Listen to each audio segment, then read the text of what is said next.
My names are Sadia Hussein, coordinator Dayaa Women Group, a women group that's a volunteer towards ending FGM.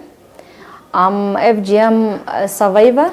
I'm now an activist and campaigning towards ending FGM. I do songs also to campaign against FGM.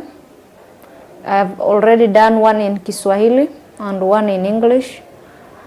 We also do outreaches and engaging religious leaders, community dialogues, and through media, that's radio talk shows. And we have done several talk shows whereby young men are confessing to the community and assuring them that they're ready to marry the uncut girls. And we also have religious leaders also telling them that the community perception that FGM is being done as a religious practice is not there, because FGM is not in the Holy Quran. First of all, we used to do offline campaigns, and that's community outreaches, community dialogues, and engaging religious leaders in ending FGM towards entertainment, because we used to perform songs that send end FGM message to the community as a form of entertainment, but again sending the message to the community. We engage youths also to come out, because FGM is practiced for fear that if you don't cut the girl, she may not get married. So now we are engaging the young men to come out and say we are ready to marry the uncut girls. So stop torturing our sisters. We will stand for them. So we are also engaging the religious leaders, because again FGM is practiced especially in my community, and we are 100% Muslims, and they are they are practicing in the perception that FGM is a religious practice, yet it's not. So we are engaging the religious leaders to come out and help us clarify this issue, that FGM has nothing to do with the religion. It's purely cultural and it has to be abandoned. The response is not that bad, but again there is a lot to be done. Why? Because to engage a religious leader and come out publicly and say this is not in the religion is not an easy task.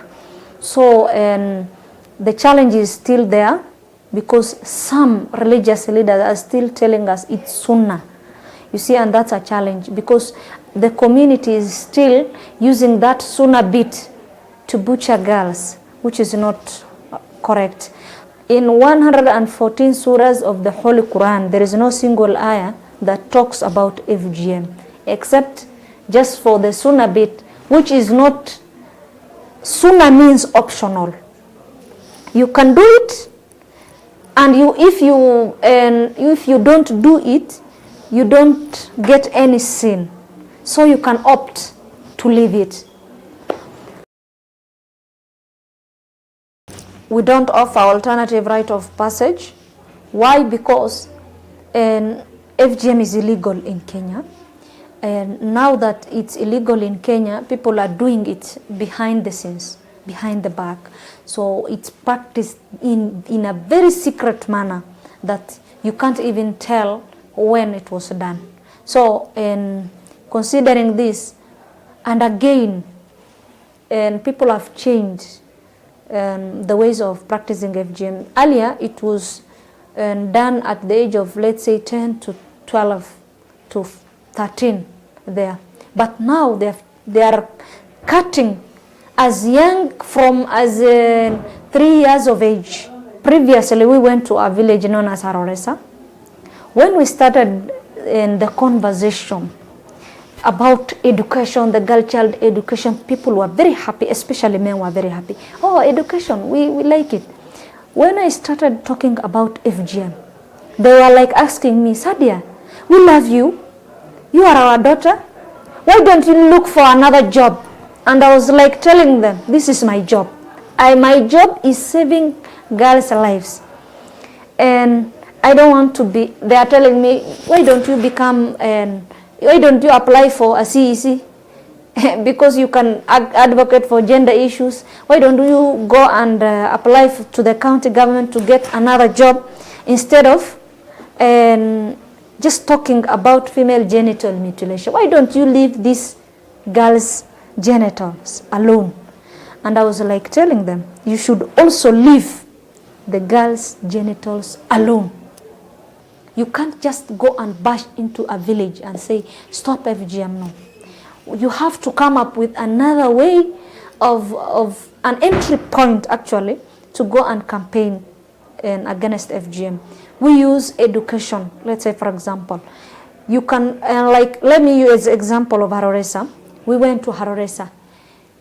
And that year, no girl reported to secondary school. No girl.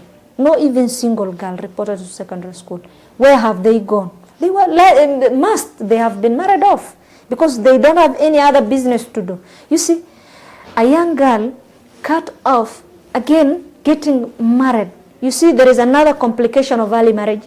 There is another complication or indirect complication of dropout. There is this high literacy level linked to FGM. So FGM has other complications, just let's say not only medical, but also other indirect complications associated to FGM. And what I did is that in 2009, there was the then DC known as Wanyama Musiambo. With his support, I was able to give 2 circumcisers, each 12 goats, and I told them to stop cutting the girls. So what happened is that in a village of a water community, a whole village of water community, and girls were spared. They were not cut. Because we don't have a rescue center. If we take the girls, where will I take them? I mean, I can't take to my home.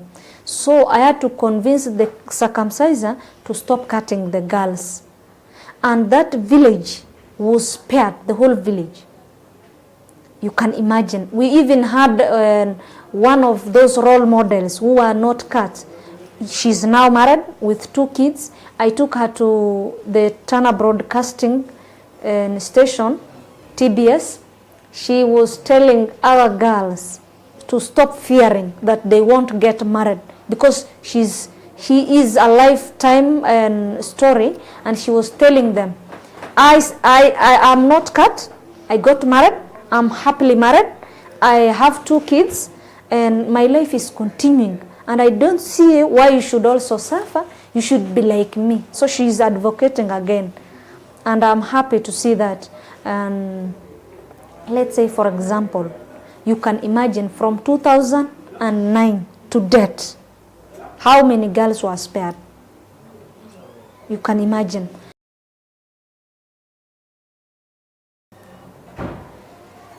And I would like to say, ending FGM is a collective responsibility. And FGM has many lifetime complications. We have cases of fistula, but you know, the survivor, the victims of those fistula are not coming out clearly to report their stories. Why? Because they feel the shame, they feel embarrassed. You know, you can't actually just come out and say, I'm having this kind of problem. But let me be sincere with you. Many people are suffering because of FGM. Be it dropping out of school, be it ending up getting married earlier, be it, let's say, for example, connected to illiteracy, be it medically. And I've witnessed a woman who had been through FGM. She was married at the age of 15. At 16, she conceived. She had to go to a hospital and give birth to a baby, but unfortunately, she didn't make to the hospital. She was kept at home until she gave birth, but the child was already dead. and she lost the baby. Again, she had to go through the trauma of fistula. You know what happened? After that, again she conceived for the second year.